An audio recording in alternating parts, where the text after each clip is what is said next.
안녕하세요. 하루 필수 말씀 충천 하필큐티 조종환입니다. 오늘 함께 나눌 하나님 말씀은 예레미야 12장 7절에서 17절까지 말씀입니다. 나는 내 집을 버렸다. 내 소유로 택한 내 백성을 포기하였다. 내가 진정으로 사랑한 백성을 바로 그들의 원수에게 넘겨주었다.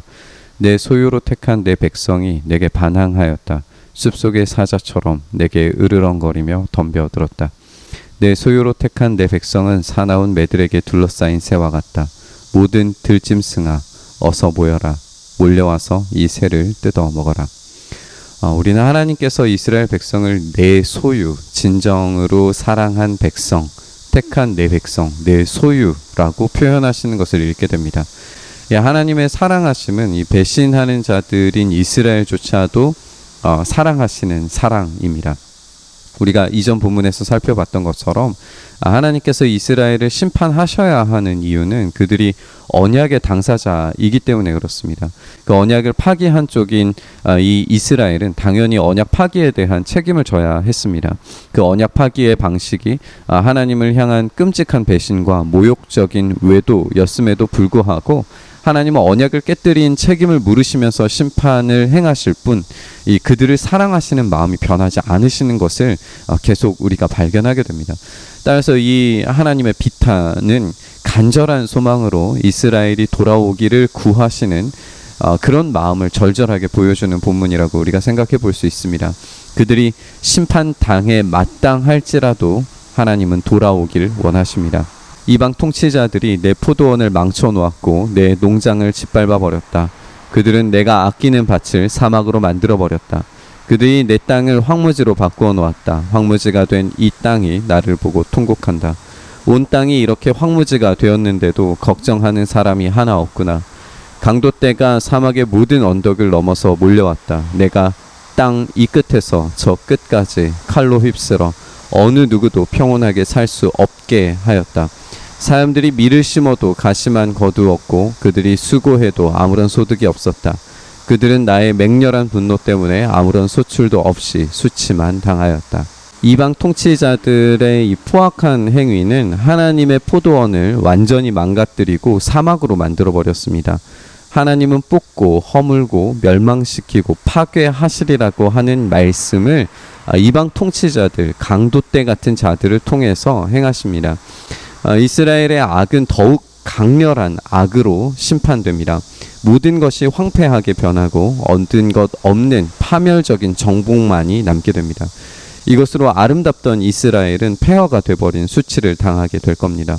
그런데 이것은 하나의 반전을 예고하고 있습니다. 그들은 풍성한 열매를 얻고 착취하고 빼앗기 위해서 이스라엘을 쳤을 것입니다. 하지만 이 거대한 악, 이스라엘보다 더 악한 이 악이 얻을 수 있는 것은 없습니다. 오히려 이 악이 이스라엘을 파괴하고 멸망시켰기 때문에 이스라엘의 참 주인이신 하나님께서 그에 대한 보복을 행하실 겁니다. 나 주가 말한다. 내가 내 백성 이스라엘에게 유산으로 준 땅을 침범한 모든 악한 이웃 백성을 두고 말한다.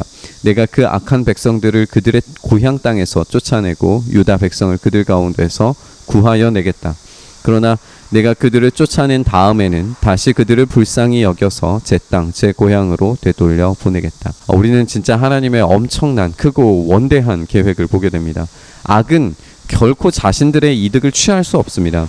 오히려 그들의 자만과 악에 대해서 스스로 심판당할 구실을 만든 것밖에 되지 않습니다. 그들은 쫓겨나고 이스라엘은 다시금 이방 땅에서의 귀환을 기대할 겁니다. 그런데 하나님의 진짜 원대하신 계획은 이스라엘만 원래의 집으로 돌아오도록 하시는 게 아닙니다. 이스라엘을 침으로써 하나님의 소유를 건드린 죄로 심판당한 이방 나라라 할지라도 원래의 자리로 돌아오게 될 겁니다. 하나님은 뽑고 허물고 멸망시키고 파괴시키심을 통해서 세우시고 심으시는 일을 빠뜨리지 않으십니다. 모든 열방이 하나님의 소유이고 하나님의 관리와 통치 아래에 있습니다.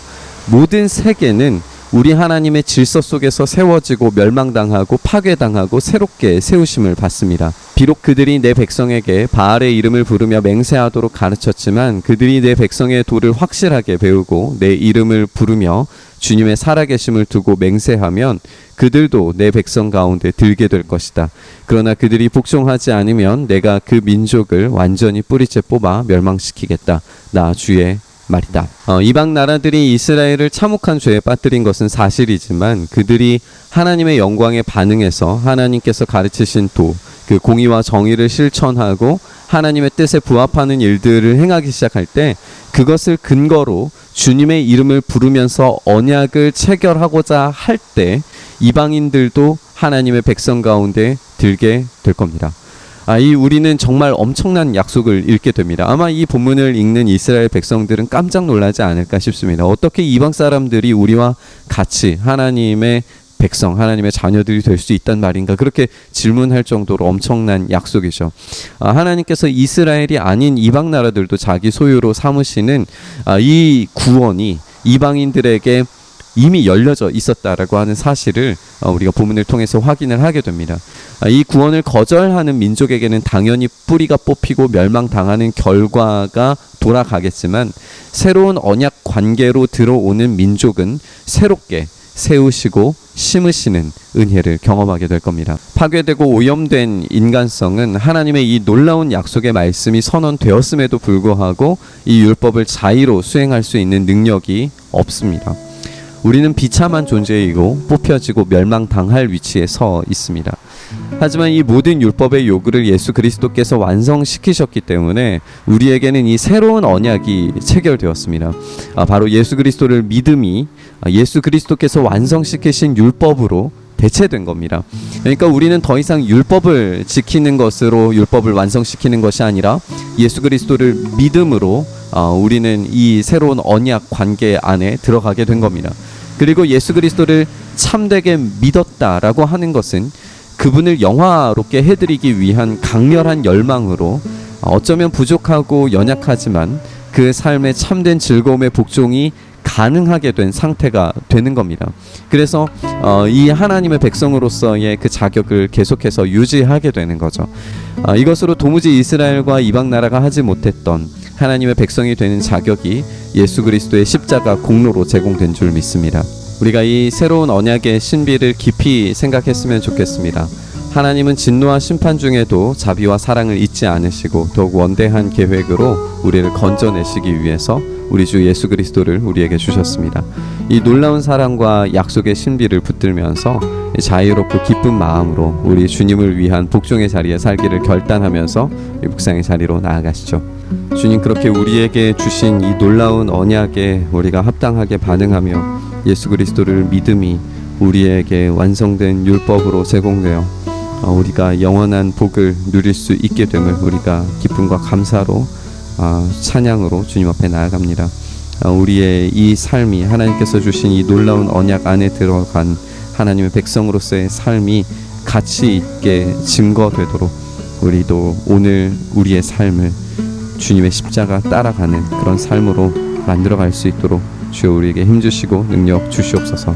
이렇게 우리와 함께 하시며 우리에게 능력 베풀어 주시기를 간절히 바라고 소망하며 우리 주님 예수님 이름으로 기도드리옵나이다. 아멘.